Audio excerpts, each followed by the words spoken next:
একটা ব্রিজ হয় খুব ভালো হবে। আমরা কষ্টতে আছি, বর্ষাত একটা ব্রিজ হয় আমাদের অনেক উপকার হবে। আমরা বর্ষাকালে অত্যন্ত সমস্যার মধ্যে আছি, তখন ব্রিজটা হইলে তো অনেক মানুষে ভালো ভালো হবে আর কি।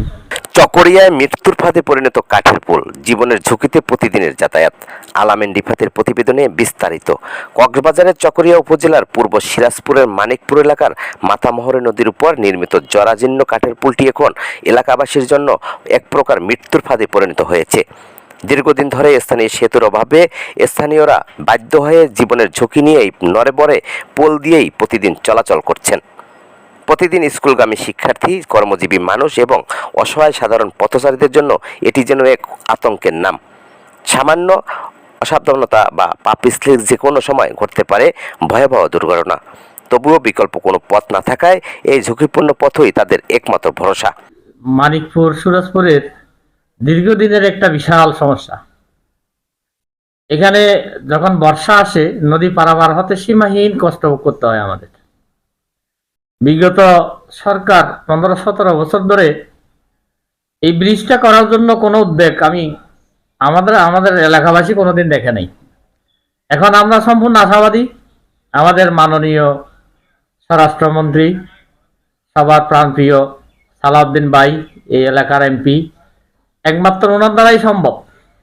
এবং উনি কথা দিয়েছেন খুব শীঘ্রই যথাসম্ভব এই ব্রিজটা উনি করে দেবেন।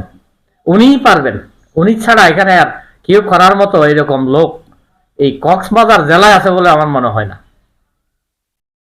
যদি উনি এটা করে দেন, ইনশাল্লাহ আমরা করে দেন কি এটা হবে, এটা আমরা আশাবাদী। এলাকাবাসীও আশ্বস্ত হয়েছে। এখন এই ব্রিজটা খুবই জরুরি আমাদের জন্য। আমাদের সীমাহীন কষ্ট ছিল, এক সময় 2টা নদী পার হয়ে আমাদেরকে পৌরসভায় যেতে হতো মেইন স্টেশনে। মাঝের পাড়ের যে ব্রিজটা আছে ওটাই উনি করে দিয়েছেন। ওটা করার পরে এরপর এখন মানিকপুরেরটা যদি করে দেয় তাহলে ইনশাল্লাহ আমাদের যোগাযোগ ব্যবস্থাটাও সঠিক হবে এবং আমরা খুব আরামে যেতে পারবো। বর্ষা মৌসুম এলেই পরিস্থিতি নেয় আরও ভয়াবহ রূপ। নদীর পানি বৃদ্ধি পেলে পুলটি প্রায় অচল হয়ে পড়ে, বিচ্ছিন্ন হয়ে যায় পুরো এলাকার যোগাযোগ ব্যবস্থা। এতে করে শিক্ষার্থীদের পড়াশোনা, রোগীদের চিকিৎসা এবং নিত্য প্রয়োজনীয় কার্যক্রম মারাত্মকভাবে ব্যাহত হচ্ছে। আমরা বর্ষাকালে অত্যন্ত সমস্যার মধ্যে আছি। এমনকি এইদিকে রাত হলে আমরা ভয় পাই চকরিয়া থেকে আসতে। এদিকে রাত্রে ডাকাতি হয়, 2 দিন পর পর ডাকাতি হয়।